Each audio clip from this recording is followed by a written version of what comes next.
இது வானத்தின் வாசல்.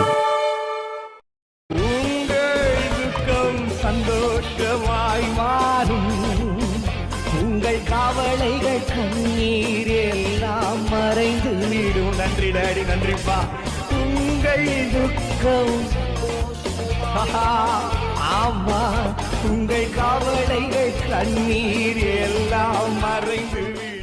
பிரியமானவர்களே, உங்கள் யாவருக்கும் அன்பின் வாழ்த்துக்கள். ஆண்டவரும் அருமை இரட்சகரும் ஆகிய இயேசு கிறிஸ்துவின் நாமத்திலே நான் உங்களை வாழ்த்துகிறேன். கர்த்தர் உங்களை ஆசீர்வதிப்பாராக.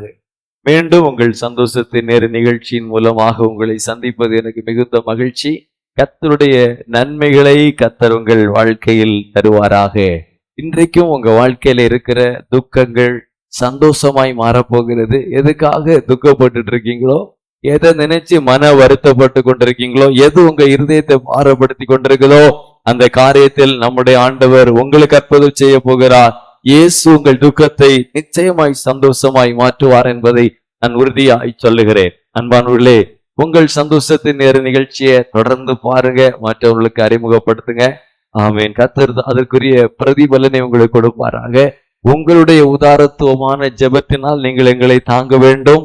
ஆமேன். நீங்கள் எங்கள் ஊழியங்களை நேசித்து இதுவரையும் ஜெபித்து வந்ததற்கு நான் மிகுந்த மனமார்ந்த நன்றியையும் வாழ்த்துதலையும் தெரிவித்துக் கொள்கிறேன்.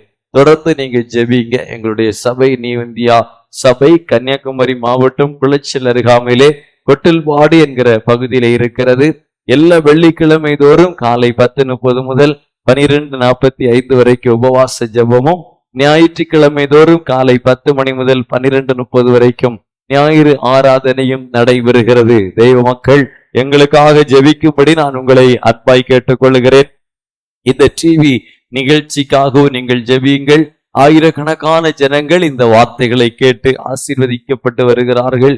உங்கள் ஜெபத்தினால் தாங்குங்கள். இன்னும் அநேகர் ஆண்டவரை அறியவும், ஏற்றுக்கொள்ளவும், ரட்சிக்கப்படவும், விடுதலையாகவும் இந்த ஊழியங்கள் பயன்படும்படி நீங்கள் ஜெபித்துக் கொள்ள வேண்டும். இந்த நாளிலும் நாம கர்த்தருடைய வார்த்தைகளை கேட்பதற்கு முன்பதாக ஒரு சாட்சியை நாம கேட்க இருக்கிறோம். எங்களுடைய சபை ஆராதனையிலே ஆமென், தேவனாகிய கர்த்தர் செய்த ஒரு அற்புத சாட்சியை நீங்கள் இப்பொழுது நீங்கள் கேளுங்கள். ஆண்டவர் உங்களை ஆசீர்வதிப்பாராக. இளைய மகளுக்கு நல்ல காய்ச்சலா இருந்துச்சு. காய்ச்சல் நல்ல பலவீனமா இருந்துச்சு. நல்ல வாந்தி, பிள்ளைகளும் நிற்கவே முடியாது, அந்த அளவு ஒரு பலவீனமா இருந்துச்சு.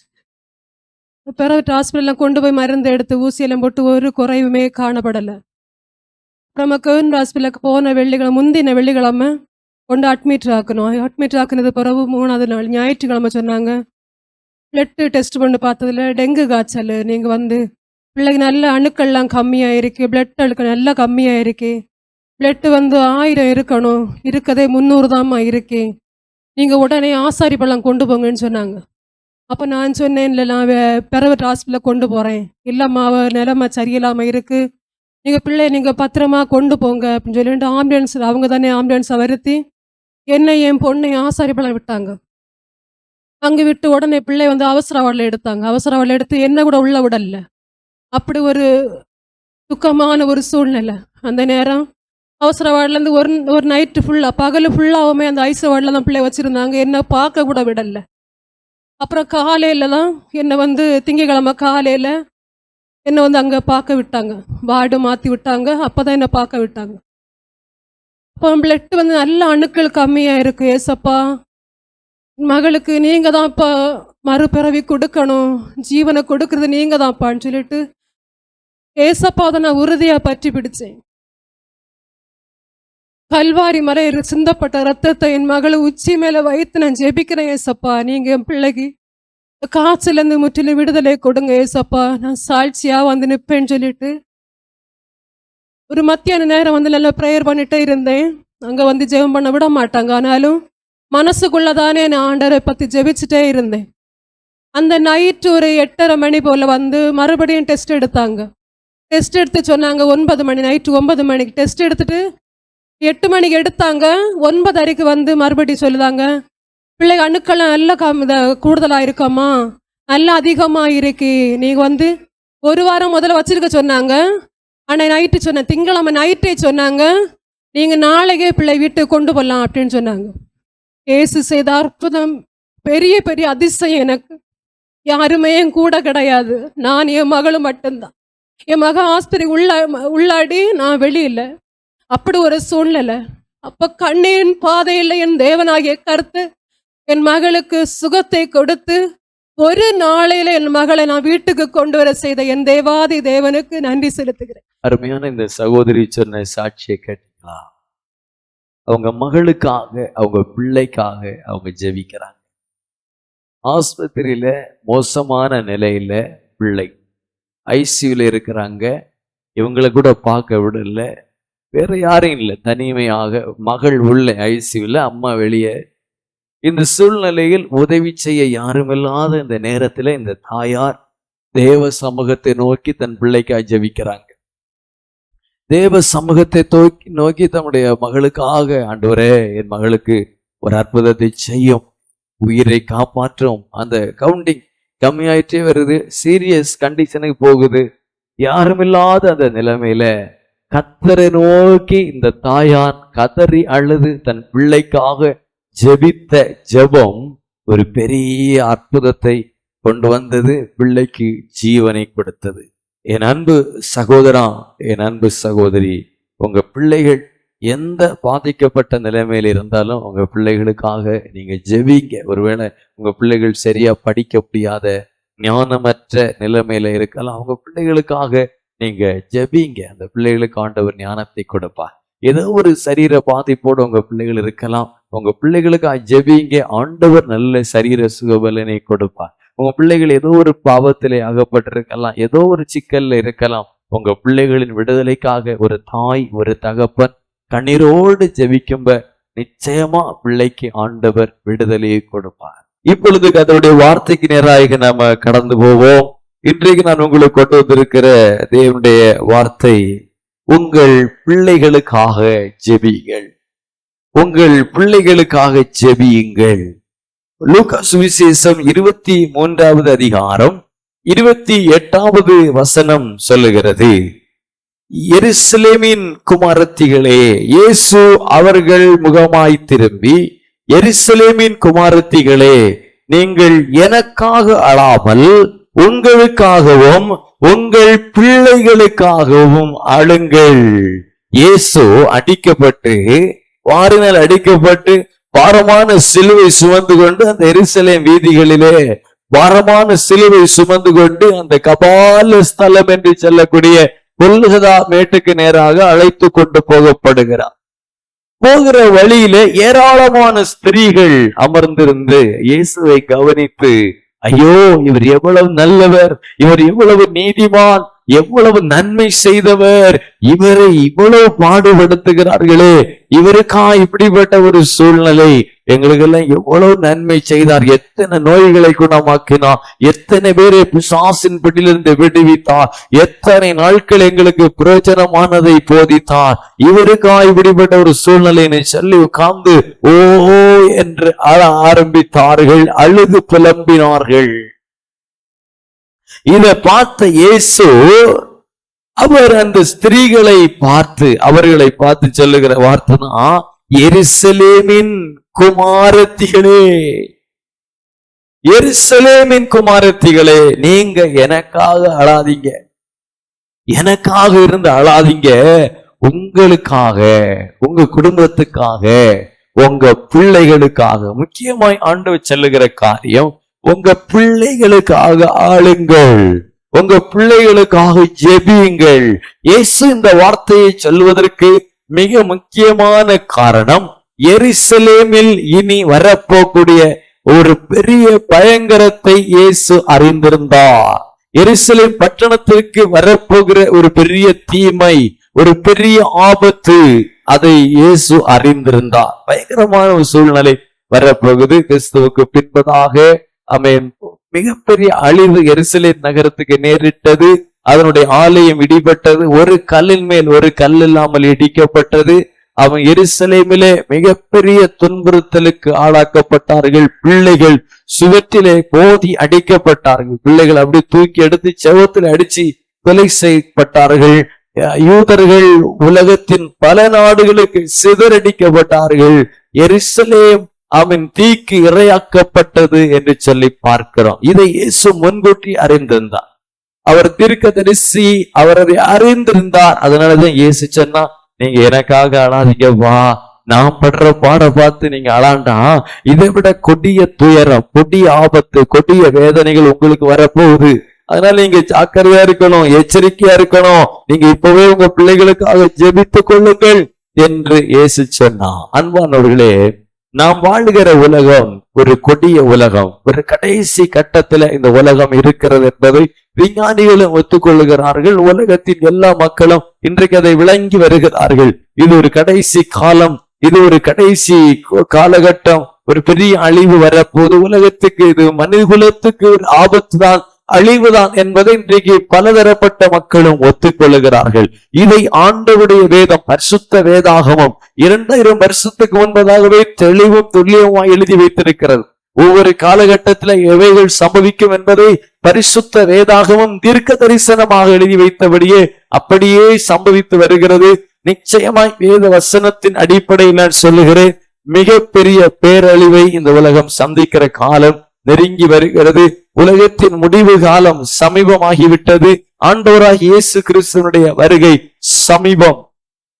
இப்படிப்பட்டதான சூழ்நிலைகளில் உலகத்தில் என்னெல்லாம் சம்பவிக்கும் என்பதை வேதம் சொல்லுகிறது. யுத்தங்களின் செய்திகளை கேள்விப்படுவீர்கள். பஞ்சங்கள், கொள்ளை நோய்கள், பூமி அதிர்ச்சிகள், இவைகளெல்லாம் வேதம் சொல்லுது. சமுத்திரம் முழக்கமா இருக்கும், அலைகள் பயங்கரமா இருக்கும்.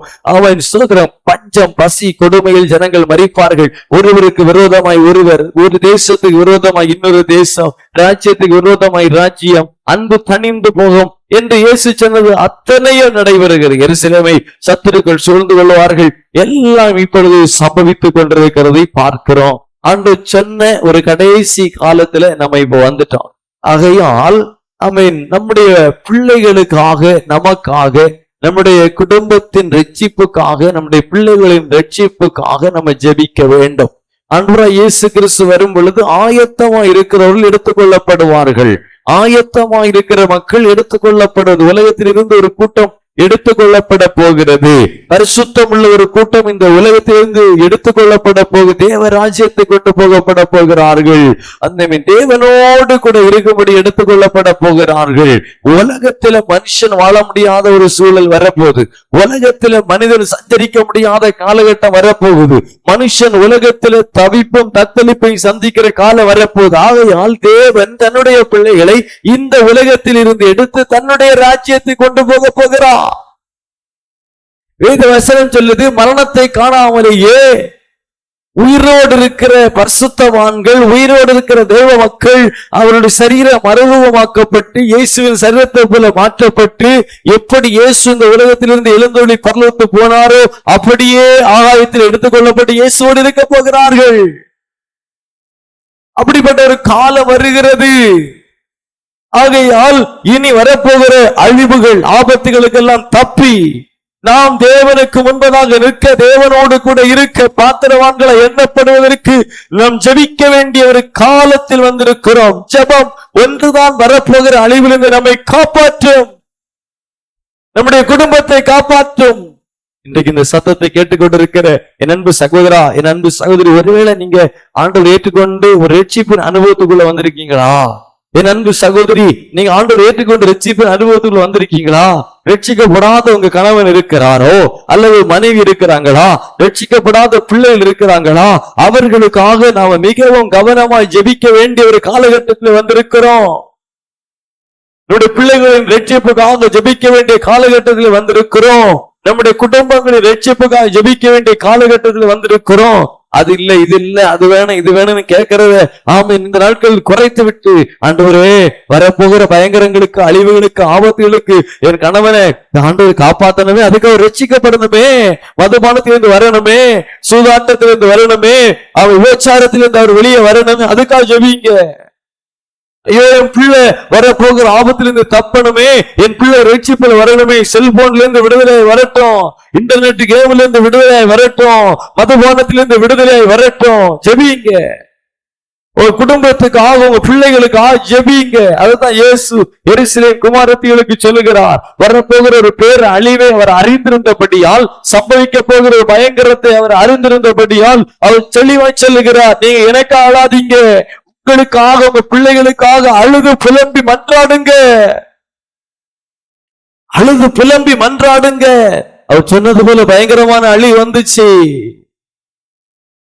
எருசலேம் குமாரத்திகள், அவருடைய குட்டப்பங்கள், அவருடைய பிள்ளைகள் சிதறடிக்கப்பட்டார்கள். அதே போல இந்த நாட்களில் ஆண்டு சொன்னபடியே ஒரு பயங்கரமான காலகட்டம் வரும். மிகவும் தத்தளிப்பும் தவிப்புமான காலம் வரும். அவர்கள் சமாதானம் சபிக்கும் என்று சொல்லிக் கொண்டிருக்கும் பொழுது சடுதியாய் கர்ப்பவதியானவர்களுக்கு வேதனை வருவது போல உலகத்தில் மிகப்பெரிய அழிவு வரும் என்று வேதம் சொல்லுகிறபடி அது வரும். ஆகையால் நீங்கள் உங்களுக்காக உங்கள் பிள்ளைகளுக்காகவும் நீங்கள் ஜெபிக்க வேண்டும்.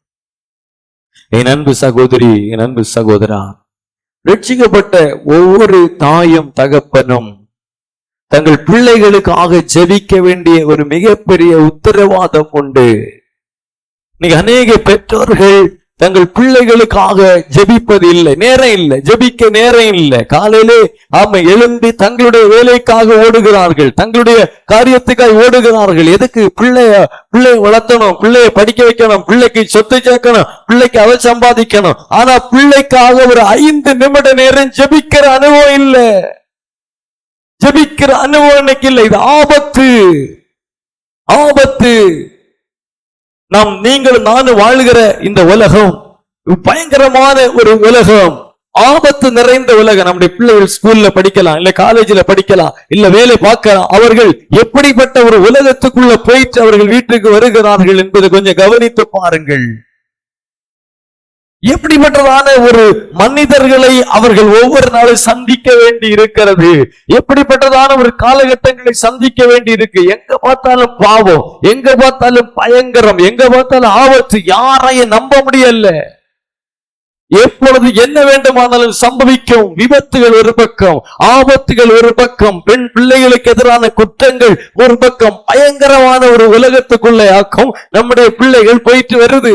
24 மணி நேரமும் நம்ம பிள்ளைகளை பார்த்துட்டே இருக்க முடியாது, கவனிச்சுட்டே இருக்க முடியாது. சில பெற்றோர்கள் பிள்ளைகளை ஸ்கூல்ல கொண்டு விட்டு அப்படி கூட்டு வருவா, ஆனா ஸ்கூலுக்குள்ள அந்த உங்க பிள்ளைகளோட போய் நீங்க இருக்க முடியுமா? கொஞ்சம் கவனிங்க.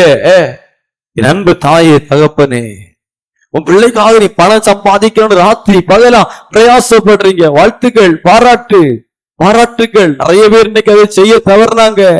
உங்க பிள்ளைகளை நல்ல ஸ்கூல்ல படிக்க வைக்கிறீங்க, நல்ல எஜுகேஷன் உங்க பிள்ளைகளை கொடுக்கறீங்க, வாழ்த்துக்கள். உங்க பிள்ளைகளுக்கு நல்ல ஆகாரத்தை கொடுக்கறீங்க, உண்மையை நான் உங்களை வாழ்த்துகிறேன். அதே நேரத்துல உங்க பிள்ளைகளுக்காக ஜெபிக்க வேண்டிய ஒரு அவசியம் உங்களுக்கு உண்டு. உங்க பிள்ளைகளுக்காக நீங்க ஜெபிக்காம யார் ஜெபிப்பார்கள் என்று நீங்கள் நினைக்கிறீர்கள்? உங்க பிள்ளைகளுக்காக நீங்கள் ஒரு சொட்டு கண்ணீர் வடிக்காமல் யார் ஜெபிப்பார்கள் என்று நீங்கள் எதிர்பார்க்கிறீர்கள்? அநேக பெற்றோர்கள் பிள்ளைகளுக்கு ஜெபிப்பதில்லை, பிள்ளைகளுக்கு ஜெபிப்பதில்லை. ஐயோ என் பிள்ளை கீழ்ப்படி அல்ல, ஐயோ என் பிள்ளை சொல்லு பேச்சு கேட்கல, ஐயோ என் பிள்ளைக்கு அது இல்ல, இது இல்ல, அது இது. எவ்வளவு நேரம் உங்க பிள்ளைகளுக்கு ஜெபிக்கிறீங்க? எவ்வளவு நேரம் ஒரு பிள்ளைக்கு ஜெபிக்கதில்லை? அது ஏதோ ஒரு பாவத்தில் அகப்பட்டு அது சிக்கி கொண்ட பிறகு அழுது புலம்பி கதறி என்ன பிரயோஜனம்? ஒவ்வொரு நாளும் உங்க பிள்ளைகளுக்கு ஜெபிங்க, உங்க பிள்ளைகளின் தலையில கை வச்சு ஜெபிங்க. பெற்றோர்கள் அவசியம், இது கடமை. இது கத்து நம்பி உங்க பிள்ளைய உங்க கருத்துல கொடுத்திருக்கிறா. ஒரு நாள் ஆண்டவர் கேட்பா, கணக்கு கேட்பா. உன் பிள்ளையை தந்தனே, எப்படி வளர்த்தன, உன் பிள்ளைக்கு எவ்வளவு நேரம் ஜெபித்த, உன் பிள்ளைகளுக்கு என்ன ஆலோசனை சொன்னாய், உன் பிள்ளைகளுக்கு வேதத்திலிருந்து எதை கற்றுக் கொடுத்தாய். இன்னைக்கு நம்ம பிள்ளைகளுக்கு நல்ல ஸ்கூல்ல நல்ல எஜுகேஷன், அதைப்படி இதைப்படி, ஆமா லீவ்லயும் கொண்டு விட்டு நல்ல கோச்சிங் கொடுக்கிறோம். நான் வாழ்த்துகிறேன், வெரி குட், பாராட்டுகிறேன். ஆனா பிள்ளைகளுக்கு வேதத்தை கற்றுக் கொடுக்க வேண்டிய அவசியம் பெற்றோருக்கு உண்டு. கர்த்தருடைய வசனத்தின்படி பிள்ளைகளை வளர்த்த வேண்டிய அவசியம் உண்டு. பிள்ளைகளுக்கு கர்த்தருடைய வேத வசனத்தை ஒரு தாய் தகப்பன் கற்றுக் கொடுக்கணும், அதனுடைய கடமை. அப்ப உங்க பிள்ளைகளை வசனம் படிக்க வைக்கிறீங்களா? காலையிலேயே எழுப்பி அவசரப்படுத்தி பிள்ளைகளை கஷ்டப்படுத்தி ஸ்கூலுக்கு அனுப்பி ஈவினிங் வந்ததும் அப்புறம் டியூஷனுக்கு அனுப்பி படிக்க வச்சு தூங்க வச்சு அடுத்த நாள் காலையில இப்படியே ரொட்டீனா போகுது. எக்ஸாம் டைம் பிள்ளைகள் தூங்கவே இல்லை, தூக்க விடுவதே இல்லை, ரிலாக்ஸேஷனே கிடையாது. இப்படியே பிள்ளைகளை படி படி படி படி பைபிள படிக்க வைக்கிறீங்களா? உங்க பிள்ளைகளுக்கு நீங்க ஜெபிக்கிறீங்களா? நீங்க ஜெபிக்கிறத உங்க பிள்ளை பார்த்தாதானே அது ஜெபிக்க ஆரம்பிக்கும். உங்க பிள்ளைகளை ஜெபத்துல பழக்கிறீங்களா? விசுவாசத்துல பழக்குவிக்கிறீங்களா? ஒரு பெரிய ஆபத்தான காலகட்டம் வரப்போகிறதே. நம்ம எத்தனை கோடி சம்பாதிச்சு வைச்சாலும் பிரயோஜனம் இல்லாமல் அது போக போகுது. வருகிற பயங்கரமான காலகட்டத்துல பணத்தை கொடுத்து தப்ப முடியாது. தங்கத்தை கொடுத்து பொருளை கொடுத்து வரப்போகிற அழிவுக்கு தப்ப முடியாது. வரப்போகிற கொடிய காலத்துல உங்க பிள்ளை படிச்சிருக்க சர்டிபிகேட்டையும் உங்க பிள்ளைகள் வாங்கின மார்க்கையும் வச்சு தப்ப முடியாது. எது தப்ப வைக்குமப்பா? கிருபை. கிருபை. உங்க பிள்ளைகள் கிருபை பெற்றிருக்கிறதா? கிருபைக்குள் இருக்குதா? கிருபையில் வேலை பெற்றிருக்கா?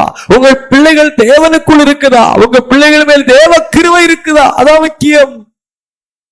அதுக்கு என்ன செய்திருக்கிறீர்கள்? ஒரு தாய், ஒரு தகப்பன் தன் பிள்ளைக்காக தேவ சமூகத்துல வர வேண்டும். ஒவ்வொரு நாளும் வர வேண்டும். அந்த அவசியம் உண்டு. இந்த சத்தத்தை கேட்டுக்கொண்டிருக்கிற என் அன்பு சகோதரி, என் அன்பு சகோதரா, உங்களிடத்தில் கெஞ்சி கேட்கிறேன். உங்கள் பிள்ளைகளுக்காக, உங்கள் சிறு பிள்ளைகளுக்காக, உங்க வாலிப பிள்ளைகளுக்காக தினமும் ஒரு 10 நிமிடமாக முழங்கால் நில். 10 நிமிடமாக உன் வாலிப பிள்ளைக்காக முழங்கால் நின்று ஜெபி. ஜெபி. உன் பிள்ளைக்காக ஜெபி சகோதரா, என் அன்பு சகோதரி, உன் பிள்ளைக்காக ஜெபி. உன் பிள்ளைக்காக ஜெபிக்க வேண்டிய அவசியம் உண்டு. உன் பிள்ளை பாதுகாக்கப்படணும். பிள்ளை கர்த்தருக்குள்ள வளரணும். உன் பிள்ளை ஆண்டவருக்கு பிரியமா வளரணும். உலகத்துல பெருகி இருக்கிற பாவத்தில் அகப்பற்றக்கூடாது. ரட்சிக்கப்பட்ட குடும்பத்தில் உள்ள பிள்ளைகளுக்கு அதிகமா ஜெபிக்கணும். ஆண்டவர் ஆராதிக்கிற ஆவிக்குரிய சபையில் ஆராதிக்கிற தேவ பிள்ளைகளே, என் அன்பு சகோதரா சகோதரி, உன் பிள்ளையை விளைச்சல் சத்துரு வச்சிருக்கிற கண்ணிகள் அது பயங்கரமானதா இருக்கு. உன் பிள்ளையின் காலை அகப்படுத்தும்படி பிசாசு வச்சிருக்கிற கண்ணிகள் பெரிதா இருக்கு. அதில் உன் பிள்ளைகள் அகப்படாதபடி காத்துக்கொள்ள ஒரு தேவ கிருபை வேண்டும். அதுக்காக ஜெபிக்கணும். லூக்கா சுவிசேஷம் 23வது அதிகாரம் 28வது வசனத்தில் பாருங்கள். லூக்கா சுவிசேஷம் 23:28 உங்களுக்காகவும் உங்கள் பிள்ளைகளுக்காகவும் அழுங்கள். ஒரு காரியத்தை நான் வேதத்திலிருந்து உங்களுக்கு நான் காண்பிக்க விரும்புகிறேன். மத்தேயு சுவிசேஷம் 15வது அதிகாரத்திலே 21 முதல் 29 வரை உள்ள வசனத்தில் ஒரு ஸ்திரீ தன் பிள்ளைக்காக தேவனுடைய சமூகத்தில் வருகிறதை குறித்து இங்கே பார்க்கிறோம். மத்தேயு சுவிசேஷம் 15ஆம் அதிகாரம் 21ஆம் வசனத்தில் இயேசு அவிடமிட்டு புறப்பட்டு தீரு சீதேன் பட்டணங்களின் திசைகளுக்கு போனார்.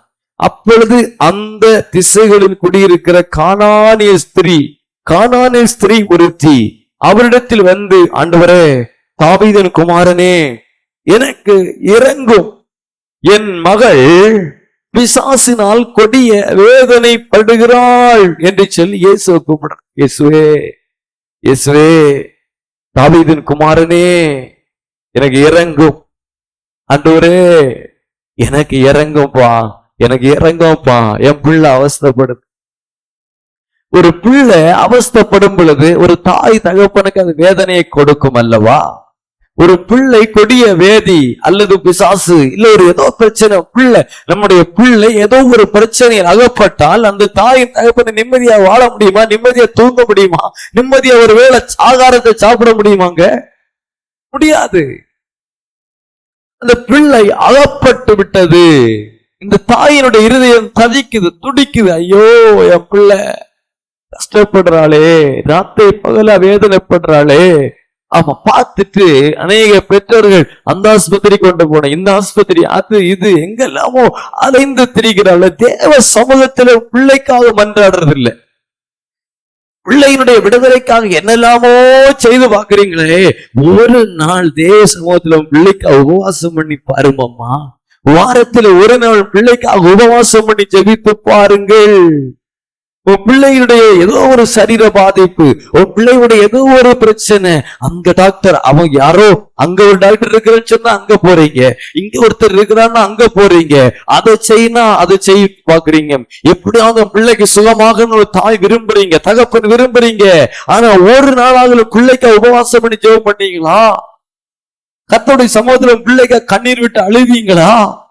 இந்த கானானிய ஸ்திரீயினுடைய மகள் பிசாசினால் பாதிக்கப்பட்டு கொடிய வேதனைப்படுகிறாள், கொடிய வேதனை.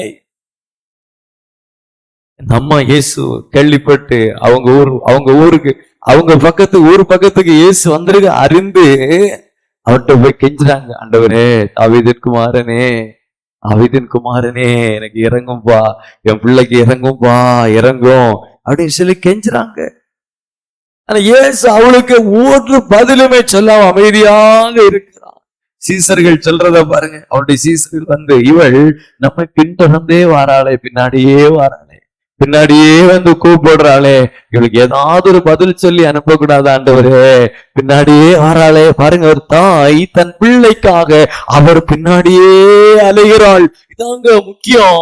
ஒரு தாய், ஒரு தகப்பன் தன் பிள்ளைக்காக தேவனை தேடணும், தேவன் பின்னாடி அலையணும், அவரை தேடி அலையணும். எங்கெங்கே அலையறீங்க? பிள்ளைக்கு ஒரு சீட்டு வாங்குறதுக்காக, பிள்ளைக்கு ஒரு காலேஜில சீட்டு, ஒரு ஸ்கூல்ல சீட்டு வாங்குறதுக்காக தகப்பனும் தாயும் அலைகிற அலைச்சல். எவ்வளவு பாடு. பிள்ளைக்கு ஒரு பலவீனம், அதுக்காக எத்தனை ஆஸ்பத்திரி அலைகிற பெற்றோரை பார்த்திருக்கிறேன். இன்னைக்கு கூட இந்த சத்தத்தை கேட்டுக்கொண்டிருக்கிற அன்பு சகோதரி, உன் பிள்ளைக்காக அலைஞ்சு கொண்டிருக்கிறியா? உன் பிள்ளையினுடைய ஏதோ ஒரு பிரச்சனைக்காக அலைந்து திரிந்து கொண்டிருக்கிறாயா? எங்கெங்கே ஓடிக்கொண்டிருக்கிறாயா? என் அன்பு சகோதரா, அவனுக்கு சொல்றேன், அவரு பின்னாடி வா, இந்த அப்பா பின்னாடி உன் பிள்ளைக்காக வா. இந்த தேவனை தேடு, இந்த இயேசுவை தேடு.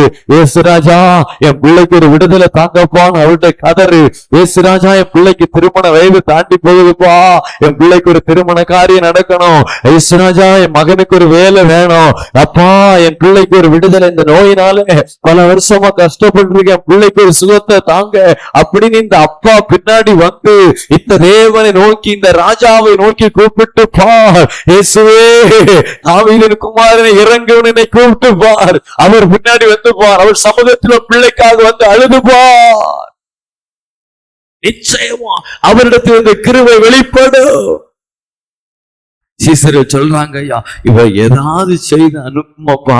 அவர் சொல்றாரு, ஐயா நான் காணாமல் போனேன், இஸ்ரவேலில் ஆடுகளுக்காக வந்திருக்கிறேன், இவங்களுக்கு இல்ல, இவ கானானிய புறஜாதி ஸ்திரீ, இவளுக்கு நம்ம கிட்ட என்ன இருக்கு என்று அவள் சொல்லும் பொழுது அவள் வந்து ஆண்டவரே உதவி செய்யும் பணிந்து காலில் விழுந்துட்டா. அவர் முடியாதுன்னு சொன்னா கூட காலில் விழுந்துட்டா.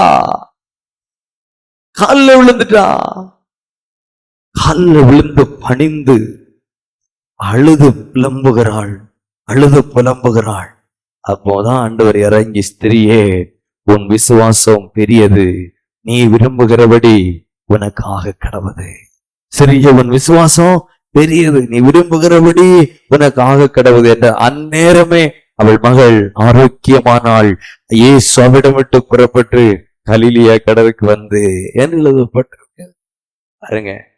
அவரை கெஞ்சி அவர்கிட்ட போராடி அவர் காலில் விழுந்து தன் பிள்ளைக்கு அழுது புலம்பும்ப அப்பா அதிசயம் செய்கிறார். இயேசு அதிசயம் செய்கிற உங்க தேவன், அற்புதம் செய்கிற தேவன். என்னுடைய ஊழியத்துல சபையில ஏராளமான சாட்சிகளை நான் சொல்ல முடியும். தன் பிள்ளைக்காக தேவ சமூகத்துல கதறினவர்கள், ஊழிய பாதையை நான் பார்த்திருக்கேன். எத்தனை பெற்றோர்கள் தன் பிள்ளைக்காக தேவ சமூகத்துல கண்ணீர் வடித்த ஒவ்வொருவருக்கும் இயேசு அற்புதங்களை செய்தான்.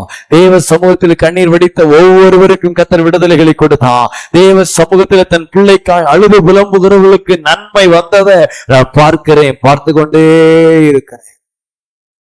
இந்த கானானிய ஸ்திரீ அவர் காலில் விழுந்து ஆண்டவர் கெஞ்சி கதறி, என் பிள்ளைக்கு இறங்கப்பா. அந்த அழுகை, அந்த கண்ணீரின் ஜெபம், தன் பிள்ளைக்காக அழுத ஜெபம் ஒரு பெரிய மாற்றத்தை கொண்டு வந்தது. அசுத்த ஆவியினால் நோய்பட்டு பலவீனப்பட்டு பாதிக்கப்பட்டிருந்த அந்த மகள் பூரண விடுதலை பெற்றாள். இயேசு அந்த பிள்ளையை விடுதலை ஆக்கினார். என் அன்பு சகோதரா, என் அன்பு சகோதரி, உன் பிள்ளை ஏதோ ஒரு பாதிப்போட இருக்குது, மனநிலை பாதிப்போட கூட இருக்குது, ஏதோ ஒரு பாவத்தில் அகப்பட்டு விடுதலை இல்லாமல் தவிக்குது. ஐயோ, உன் பிள்ளைக்கு படிச்சு வேலை இல்லை, திருமணமாகி குழந்தை பாக்கியம் இல்லை, திருமண வயது தாண்டி உன் பிள்ளைக்கு ஒரு திருமண காரியங்கள் நடைபெறல, ஏதோ உன் பிள்ளை கடன்ல அகப்பட்டு இருக்கலாம், உன் பிள்ளை தொழில நஷ்டப்பட்டு நிற்கலாம், உன் பிள்ளையினுடைய வாழ்க்கை ஒரு வேதனை வாழ்க்கையை மாறிவிட்டது, சரியாய் ஆலோசிக்காமல் திருமணம் பண்ணி கொடுத்த இடத்துல கணவன் சரியில்லாம இருக்கலாம், உன் பிள்ளையின் வாழ்க்கை ஒரு கண்ணீர் நிறைந்த வாழ்க்கையா இருக்கலாம். இன்றைக்கு உன் மகனுக்காக, உன் மகளுக்காக, என் அன்பு தாயை தகப்பனே, நீங்கள் ஜெபிக்க ஒப்பு கொடுங்கள். ஒவ்வொரு நாளும் ஒரு குறிப்பிட்ட நேரத்தை ஒதுக்கி என் பிள்ளைக்காக ஜெபிக்கிற நேரம் என்று ஜெபித்து பாருங்கள்.